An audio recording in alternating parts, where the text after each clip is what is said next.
दोस्तों एक बार फिर से बेहद दुखद और चिंताजनक खबर सामने आई है फिलिस्तीन से, जहां इजराइल का जुल्म दिन ब दिन बढ़ता ही चला जा रहा है। और अब तो दोस्तों फिलिस्तीन के गाजा पट्टी के चल रहे आखिरी अस्पताल को भी बंद करा दिया गया है।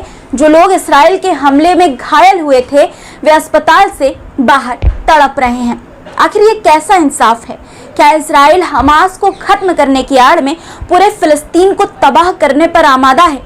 दोस्तों इस वीडियो में आपको विस्तार से बताऊंगी कि इजराइल ने क्यों अस्पतालों को भी नहीं बख्शा और सऊदी अरब और इजराइल क्यों आमने सामने आ गए हैं, दोनों देशों के बीच क्यों ठन गई है, इजराइल से तकरार के मूड में क्यों सऊदी अरब है इस वक्त। दोस्तों खबर में आगे बढ़ूं उससे पहले आपसे एक छोटी सी गुजारिश है कि चैनल को अगर आपने सब्सक्राइब नहीं किया है तो जरूर कर लीजिए, हमारे साथ जुड़िए, हमें मजबूत करिए ताकि हम मजलूमों की और अन्याय के खिलाफ और मजबूती से आवाज उठा सकें। आदाब, नमस्कार, मेरा नाम है मिसबा खान और आप मुझे द पिलर इंडिया पर देख रहे हैं। दोस्तों गाजा पट्टी का आखिरी अस्पताल भी अब बंद हो गया है। इस अस्पताल में जो घायल और बीमार लोग थे उन्हें बाहर भेजा जा रहा है। इसकी वजह यह है कि इजराइल ने इलाके को खाली करने का आदेश दिया है। इजराइल के आदेश के चलते लोग इलाका छोड़कर जा रहे हैं। इजराइल के इस आदेश से यह अनुमान लगाया जा रहा है कि वो नए सिरे से जमीनी ऑपरेशन शुरू कर सकता है। यह अस्पताल अल अक्सा शहीदी अस्पताल सेंट्रल गाजा के मुख्य चिकित्सा केंद्रों में से एक था। यहाँ ना जाने कितने फिलिस्तीनी अपनी जान बचाने की उम्मीद से आए थे, लेकिन अब अस्पताल बंद होने के बाद वे कहाँ जाएंगे, ये सवाल हर फिलिस्तीनी के दिल में घर कर गया है। दोस्तों अभी तक इस्राएली सेना ने हमला शुरू नहीं किया है, लेकिन स्थानीय लोगों को डर है कि किसी भी वक्त अटैक हो सकता है।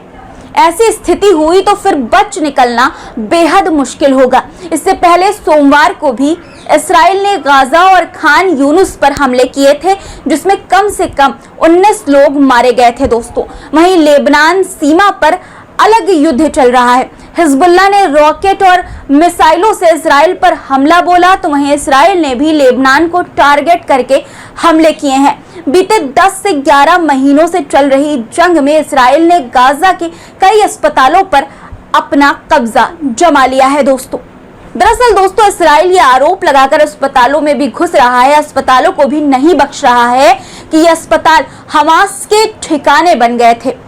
अस्पतालों का इस्तेमाल हमास की ओर से शेल्टर के तौर पर किया जा रहा है।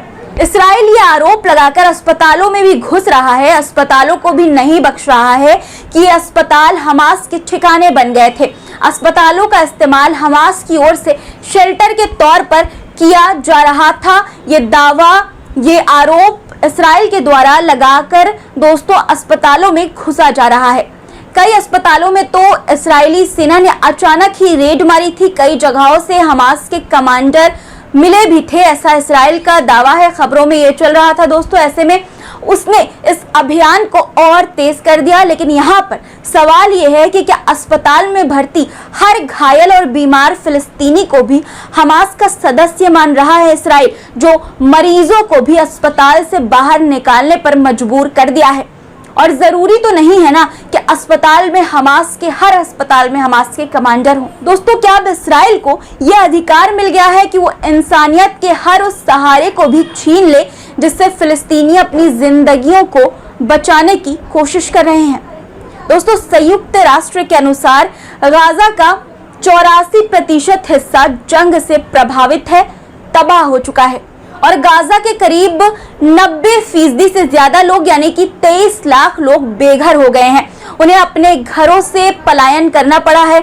ऐसे भी हजारों लोग हैं जिन्हें कई बार पलायन करना पड़ा है। सोचिए दोस्तों, एक पूरी आबादी जिसमें बच्चे, बुजुर्ग और महिलाएं शामिल हैं, उन्हें कितनी बार पलायन करना पड़ा है, कितनी परेशानियां हुई होंगी। ऊपर से हमलों का डर अलग। यहाँ तक कि दोस्तों वे इलाके जिन्हें इजराइल ने शुरुआत में मानवीय क्षेत्र घोषित किया था, वहां भी वो हमले कर रहा है। हजारों फिलिस्तीनी परिवार अब टेंटों में रहने को मजबूर हैं। यही नहीं, हालात ऐसे हैं कि इन टेंटों में भी रहने की जगह नहीं बची है। दोस्तों अब अस्पताल के बंद होने के बाद लोग सवाल कर रहे हैं कि क्या अब दवा और इलाज की उम्मीद भी खत्म हो गई है?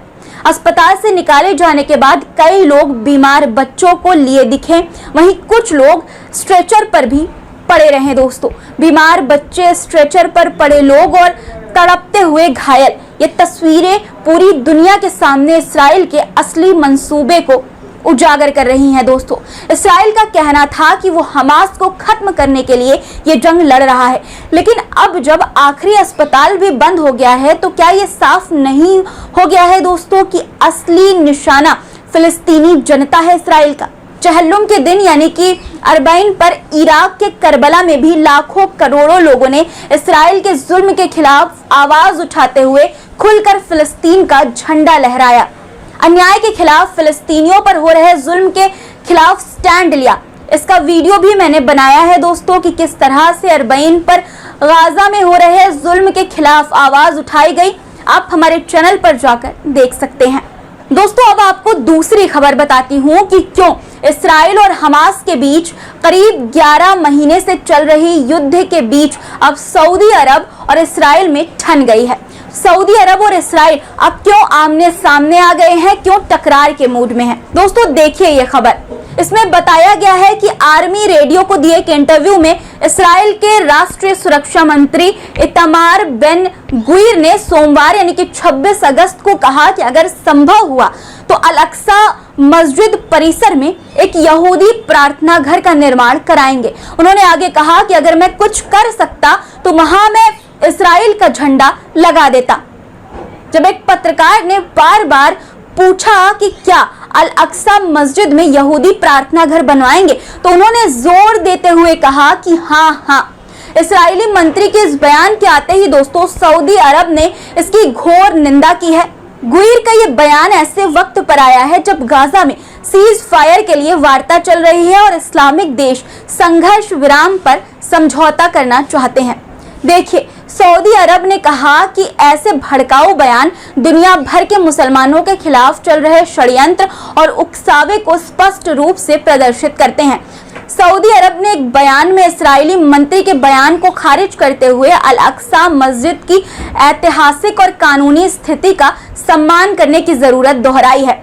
सऊदी अरब ने अंतर्राष्ट्रीय समुदाय से भी इस मुद्दे पर अपनी अपनी जिम्मेदारी निभाने की अपील की है और कहा है कि अंतर्राष्ट्रीय कानूनों और प्रावधानों के अनुरूप इस्राएली मंत्री को जवाबदेह ठहराया जाना चाहिए।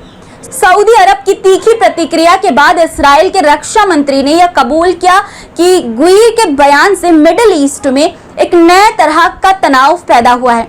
रक्षा मंत्री ने इस्राएली मीडिया आउटलेट हारेत्स से कहा कि अल अक्सा मस्जिद पर यथास्थिति को कमजोर करना अनावश्यक है और इसराइल के लिए यह खतरनाक साबित हो सकता है। दोस्तों, इसराइल का फिलिस्तीन पर हमला, अस्पतालों को भी बंद कराना, हमास की आड़ में फिलिस्तीन के मासूम लोगों को टारगेट करना, इसराइल के राष्ट्रीय सुरक्षा मंत्री के इस बयान से इसराइल का मंसूबा साफ करता है। दोस्तों, उनकी नजर कहीं ना कहीं दोस्तों फिलिस्तीनियों को खत्म कर अल अक्सा मस्जिद को अपने कब्जे में करने की है, क्योंकि इसको लेकर इसराइल और फिलिस्तीनियों में हमेशा से विवाद चलता रहा है। यह विवाद 100 साल पुराना है। दोनों उस पर अपना अपना दावा ठोकते हैं। दोस्तों, आज के लिए फिलहाल इतना ही। आपकी इस पूरी खबर पर क्या राय है, और अगर आपको हमारी ये खबर पसंद आई हो, हमारे विचार सही लगे हो तो कृपया वीडियो को लाइक और हमारे चैनल को सब्सक्राइब जरूर करिए। वीडियो को ज़्यादा से ज़्यादा लोगों तक शेयर भी करिए। फिर मुलाकात होगी नए मुद्दों के साथ। तब तक के लिए अपना रखिए ख्याल और मुझे दीजिए इजाज़त। धन्यवाद।